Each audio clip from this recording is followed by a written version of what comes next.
Welcome to the Business SOS podcast. This is Rich Sierra, President of the Florida Small Business Legal Center. This is episode 130th of the podcast. Thank you for listening and supporting me for the last 2.5 years as we get closer to episode 200, which is my next goal. And we're getting closer and closer every time I do another podcast every week.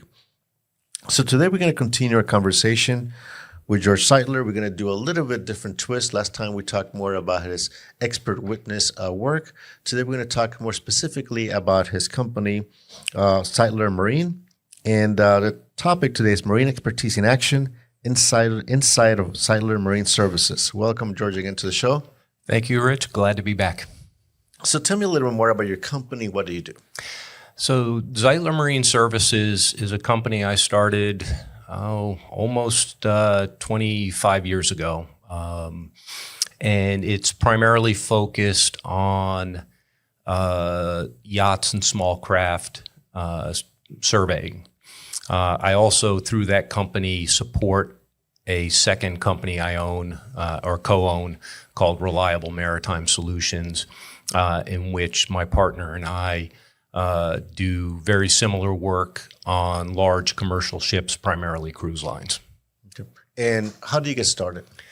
To be honest, I kind of fell into it. When I was in the Coast Guard, as I started to approach my 20th year and started to think about where do I want to be at and what do I want to do after I retired, one option was to become a small business owner and a marine surveyor for yachts and small craft.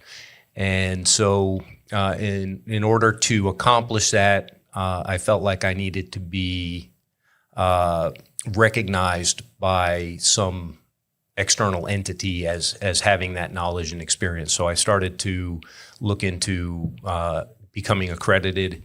And in order to do that, I needed to be out surveying recreational boats, and so that became the natural outfall of that. And how do you become accredited to provide surveys? So it's all about training and knowledge and experience. So I belong to the Society of Accredited Marine Surveyors. They're based here in the U.S., and I had to submit a resume identifying my background and experience. I also had to send in examples of surveys and reports that I had done over the years so that they could review my report writing and my technical knowledge and abilities.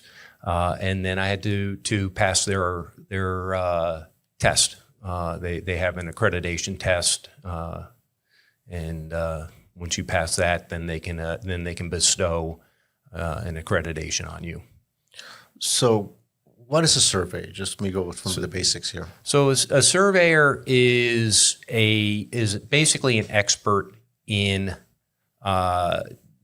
general boat construction, maintenance, and so forth. And I perform two functions. For those that have bought a house, you've had a code inspection and an appraisal done to determine what the value of the house is so that the bank can give you your mortgage. The mortgage company wants to know that the house is built properly and that they're not giving away more money than they should. Taking greater risk than they should. Exactly. And so I combine both of those functions for people that are looking to buy and sell boats. So what information would go into that survey?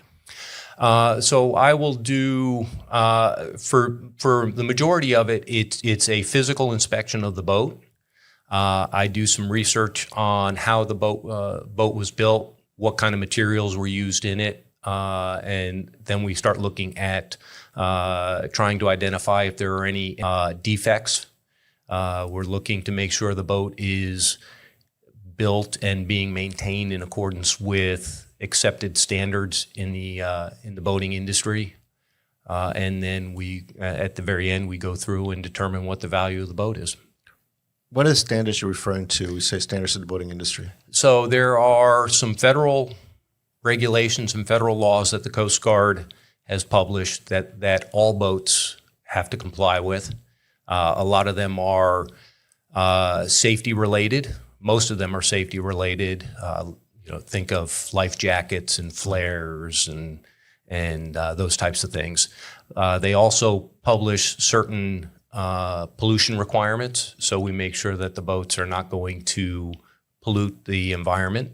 And then the last thing that they publish is they look at high risk. So they have a lot of regulations for boats that are published that are powered by gasoline engines. But then there are other recommended practices and standards that have been developed by an independent party called the American Boat and Yacht Council. They are not mandatory, but they are strongly recommended. And of course, failure to follow them could result in a lawsuit against the boat manufacturer. So most boats are built in accordance with the ABYC standards. What would be the reason the boat owner would need a survey? There's a few different reasons. So the most obvious, as I just mentioned, is they want to buy the boat. And the bank wants to know if the boat is a good risk for loaning money out and to get insurance for the boat. The insurance company is going to want a survey. And then once the boat is owned, as the boat ages, the insurance company will periodically ask to have the boat surveyed so that they know that they are undertaking a reasonable risk with regards to potential loss of the boat. And then the last thing would be in the event of an accident where the boat's been damaged, a surveyor would be called in to inspect it and determine what caused the damage and how much damage there is. Typically, how long does it take from the time that you are retained to do the survey to the time of the survey completion? How long does it take to do that? It can be as quick as call me today and let's do the survey tomorrow and write the report the following day. It could be that quick. Not recommended. First and foremost, there are not a lot of accredited surveyors around the country. There's roughly 2,000 to 2,500 surveyors around the country that are accredited. So obviously, we are kept quite busy. But on top of that, you want to give your surveyor the opportunity to research the boat a little bit, to look and see if there are any accident histories that need to be made aware of, and so forth. But there's also some things that need to be coordinated to do the survey. Most of the time we want to have the boat brought out of the water and inspected on land so that we can see the parts of the hull that are in the water, look at the propellers and things like that. But then we also will need to do a trial run where we get the boat underway and test the boat out on the water to make sure it's operating correctly. And sometimes for larger boats, we need a captain, or we may have issues with getting into a boatyard to do that. So the earlier you can get the surveyor engaged, the better. You mentioned accredited and non-accredited surveyors. Is this a licensed profession? No, it is not. There is no requirement anywhere in the world for a license or minimum knowledge for a surveyor. As I like to say, you can go, if you have enough money to go down to Kinko's and order some business cards, you too can be a surveyor. So accreditation, third-party accreditation, is really the only way for a boat owner or boat buyer to be confident in the knowledge and experience of the surveyor they're hiring. And then so if an insurance company is asking for a survey, how would they know, the credentials of the surveyor? So the surveyor, so for example, the Society of Accredited Marine Surveyors has issued me a surveyor number. I'm actually in their membership book, and I have a surveyor number and a seal.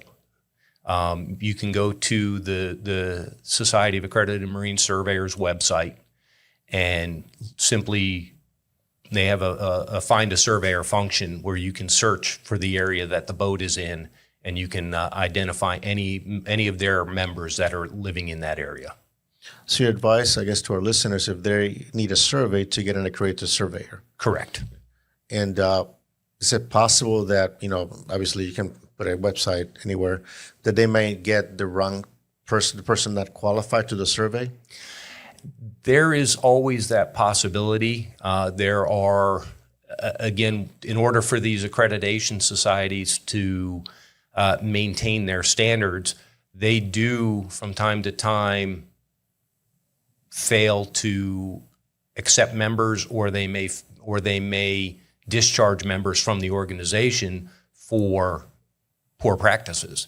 And so I have seen cases where people that have been removed from the membership roll still continue to advertise on their website with the accreditation society's logo. Well, that's deceptive. It's deceptive practice. And so and that's why I say the best way to do it is to go to the website, to the organization's website, and search there. The other thing you can do is ask for a copy of their membership card. Every year, SAMS issues me a new membership card with my name, my surveyor number. I have to sign that card, so you can ask for a copy of that. You mentioned SAMS. What is SAMS? SAMS is the Society of Accredited. That's the acronym for it. Society of. Let's repeat it again. Society of Accredited Marine Surveyors. Okay, great. So typically, what type of clients do you work with? So for Zeitler Marine, my clients are going to be individuals more often than not. People that are just looking to buy a boat.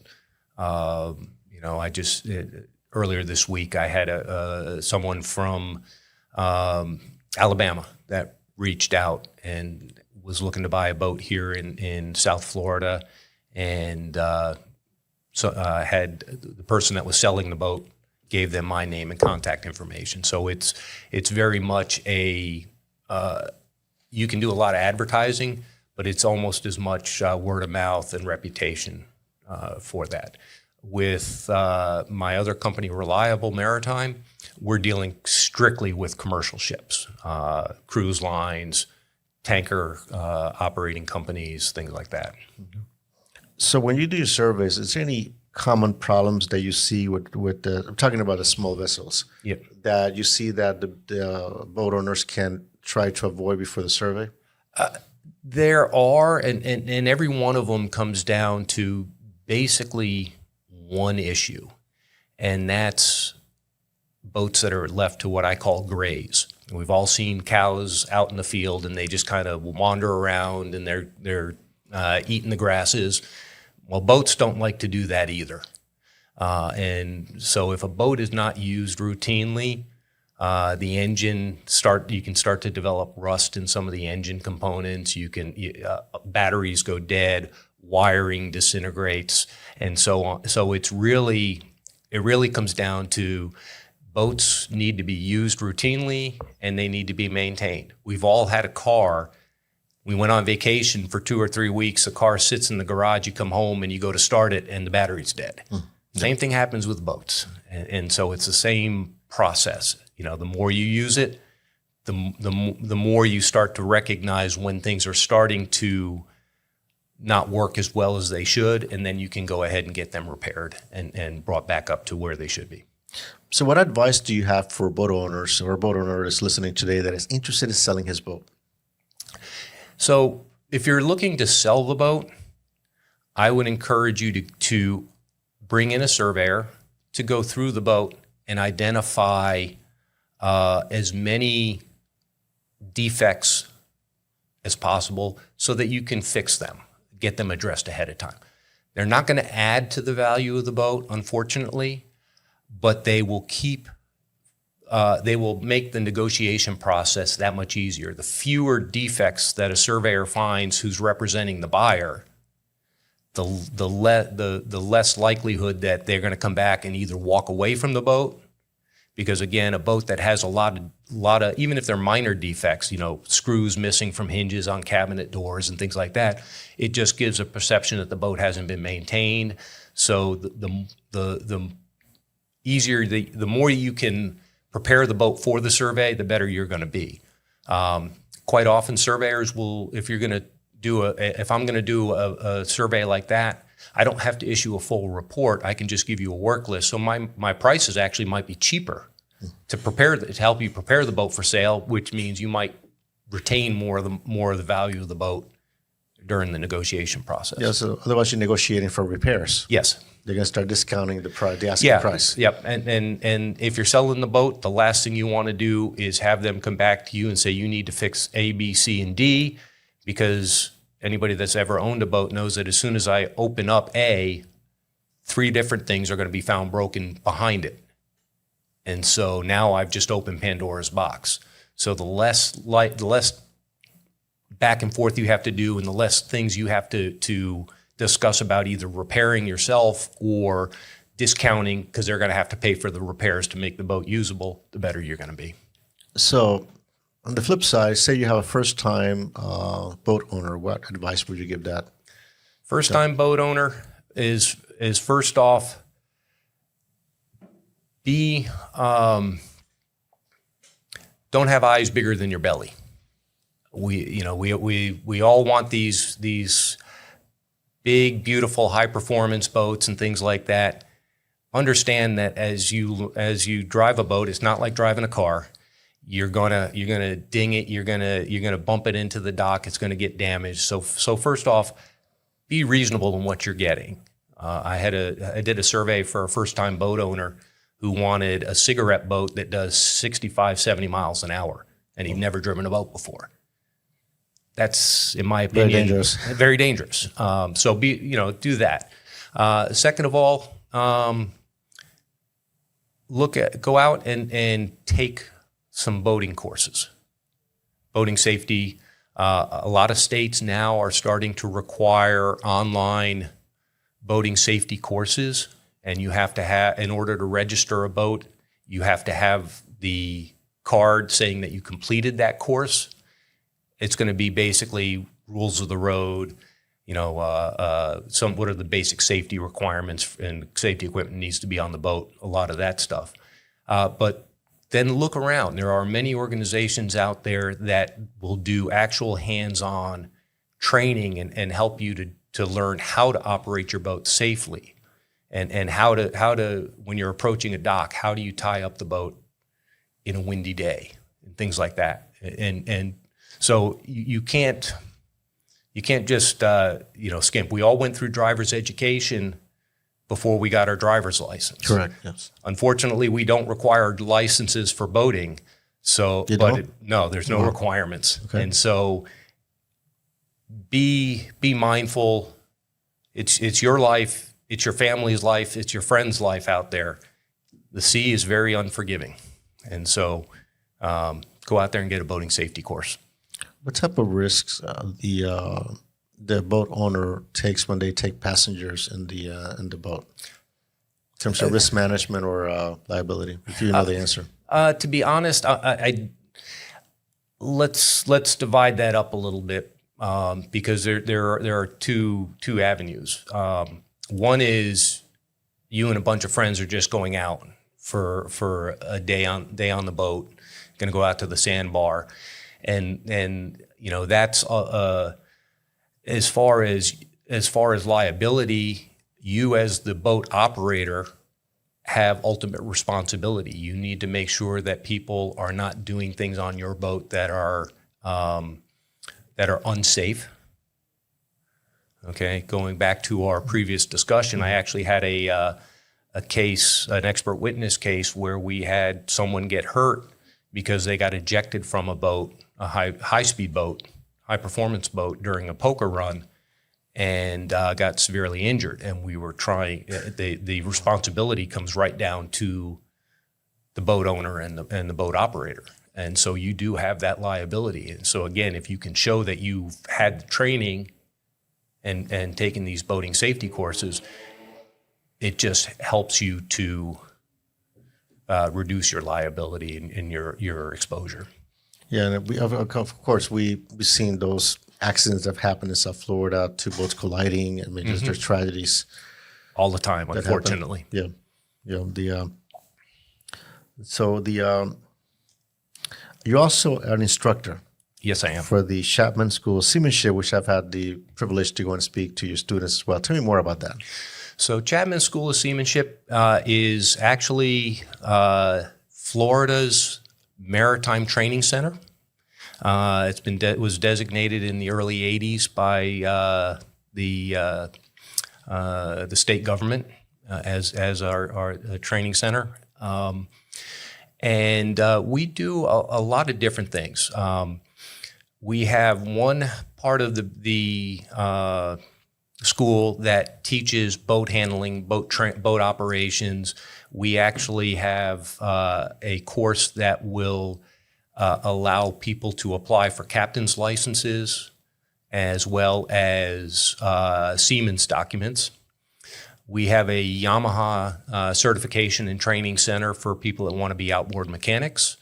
And then I run the marine surveying side of the school, and we have currently 3 classes, and we're in the process of developing 3 more that focus on marine surveying, both how to be a general surveyor, which is a lot of what we've talked about today, but also we put on courses on how to do damage surveys. And then we're developing an entry-level course for people that want to get into the boating industry but really don't know where they want to fit in there. And we will have a course later this year starting up that will give you a broad exposure as well as a certification on how to handle and operate boats. I think that's very important. Mm-hmm. And where's the school located at? The school is located in Stuart, Florida. About an hour north of where we are right now. Okay. And I've been there. It's a beautiful school. Tell me more about the course that you teach. How long it is, and in the type of. The primary course is the basic marine surveying course. It's a 6-week course. It's done in residence. We have about 4 weeks of classroom time where we will teach the students the basics of marine surveying, the different types of surveys, what goes into it, into the different types of surveys. We teach them how boats are built. We get into engines and electrical systems. We will take our students to one of the boat manufacturers in the Stuart and Fort Pierce areas and let them go into the factory and show them how the boats are built start to finish. That's pretty neat. Yeah. As well as then we actually have, because we're a nonprofit organization and we accept donated boats, we have a fleet of boats that I can have them practice on, and they can go out and see different types of fiberglass boats and different engines and sailboats and power boats and things like that. And so we give them that experience of actually surveying a couple of boats during their 6-week period. And then we also bring in guest speakers like yourself to talk about, because most of the people that are coming to this school are tired of working for other people and they want to start their own business. And so we talk to them about how to start their business and how to go about obtaining insurance, how to craft a contract, how to craft a well-written report so that they don't get sued and things like that. So our goal is that when they walk out, because it's an unregulated business, as we said earlier, when they walk out, they have all of the information needed so that they can run a business successfully without, and hopefully avoid getting sued. And it's usually a small class size from what I saw. It is. It's typically up to 16 students. Occasionally would be a little bit more than that, but we try and keep it around 14 to 16 students so that there's more hands-on time with the instructors, more face-to-face, more interactions.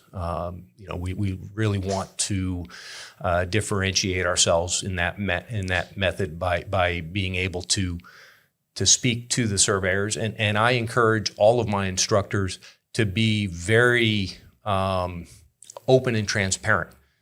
What are the good things that you've had? What are the fun experiences you've had? What are the bad things? What have you done where you've gone, "Phew, I'm glad nobody caught that." We've all done it, and so I try and give them that opportunity to learn from the goods and the bads that my instructors have done, because we all do things a little bit differently.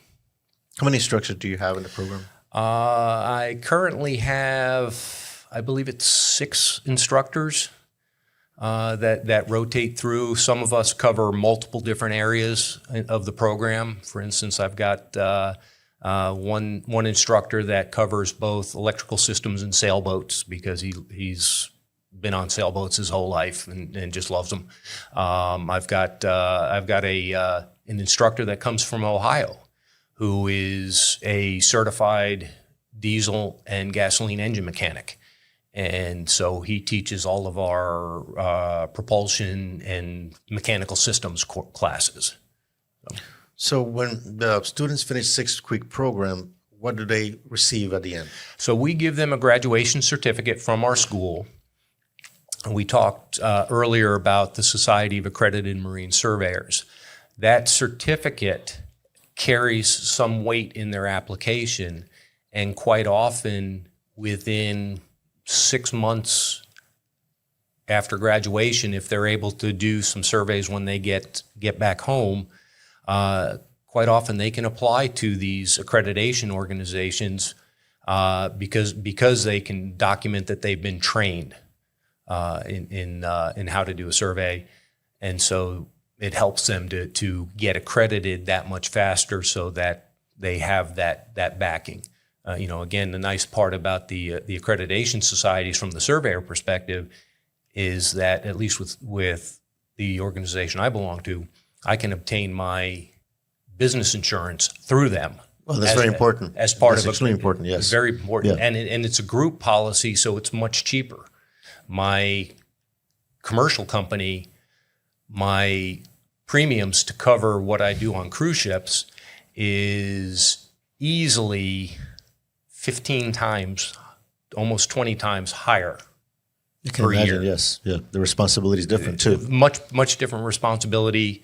Obviously, when you start talking about working on vessels that are worth hundreds of millions, if not billions of dollars, the insurance coverage is definitely different, but still it comes down to being part of a group policy is a whole lot nicer. Yes, and as I talk to my listeners and also to your students as well, the people ask me the question, how can I prevent to get sued? And I'm like, you really cannot prevent that. So it's nearly impossible. I would almost disagree to some degree. Obviously, there are times where you just absolutely miss something, and the boat gets sold, and an accident occurs or it breaks down. There's always that possibility. But I'm a firm believer that as a surveyor, if you communicate early and often with your clients and be upfront about what you did and didn't do, generally you can head off the lawsuits. And don't be so prideful that you're not willing to admit that you may have made a mistake. And most of my surveys are less than $2,000 per survey. You know what? Usually not going to lead to a lawsuit. Yeah. Well, there have been some. I've been lucky enough, knock on wood, that I have not been. But at the end of the day, you know what? You feel like I didn't do a good job? Let's negotiate, you and me. I'll return 50% of your survey fee. I'll return your survey fee, and quite often that heads off the issue before it ever gets to the time of the lawsuit. But again, if I communicate expectations before I ever get hired for the job, and my practice is the minute I sit down in my truck after I walk off the boat and start driving home, I'm on the phone with the client describing what I saw, what I did, what we couldn't test because of the location of the boat or whatever, then again, quite often I've now given the client, they before they ever see my written report, they already have in their mind what they expect to see. Some feedback. Yeah. Yeah. And I think that, my answer to the, preventing lawsuits is you have a good contract. You also have insurance. Yep. And you also have, as you mentioned, communication with the client is essential. Yes. I think that in my experience, 21 years being an attorney, doing a lot of litigation, people sue because they are angry or because they're ignored. Mm-hmm. These are the two common denominators I see that. Through the Accreditation Society and through our group policy, we recently had a presentation from our underwriter, our group policy underwriter. And, again, the majority of the lawsuits that we fought and defended the surveyors on were because the surveyor didn't provide the report in a timely manner. And again, if you communicate, hey, you know what, I fell and got hurt and I'm in the hospital and I couldn't meet the deadline. Mm-hmm. Let people know. Circumstances that take place. Yeah. Let people know, communicate with them, give them a reasonable estimate on when you're going to be done. And quite often that will solve the issue. But as surveyors, we have to be mindful. Quite often, if we don't get that report out, the sale falls through. And now you've got a seller that's mad at you. You've got a broker. Think of the broker as kind of the real estate agent, if you will. Mm-hmm. And then you've got a buyer who are all mad at you, and none of them are going to hire you again. Yeah. So. Yeah. Customer service is key. Yes, well. Exactly. Yeah. I have a few more minutes, George. How do people find you?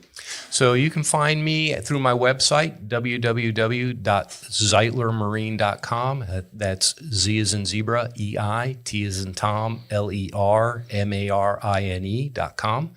You can get me my email, george@zeitlermarine.com, or you can call me 954-804-8919. George, I've learned a great deal this morning as well. Thank you for being one of my guests. We'll come back anytime.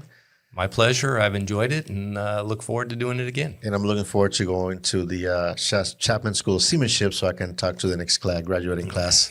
Can't wait. It's always one of the things that I receive a lot of feedback on about your talk and the support you give us. So. I already have a schedule, so I'm looking forward to that.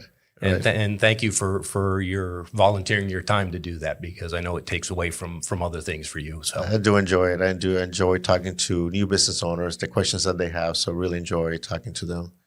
Thank you. Sharing my information with them. So let me close the show. Again, if you have any legal questions, any questions that you have about the show, my email is rich@richsierra.com. If you have any legal need for legal services, if you want to contact us for that, my website is floridasmallbusinesslegalcenter.com. If you want to watch the video of this podcast, we're in YouTube at youtube.com/@RichardSierra. Our phone number is 866-842-5202. Until next week, this is Rich Sierra with the Florida Small Business Legal Center, and my goal is to help you succeed. Thank you.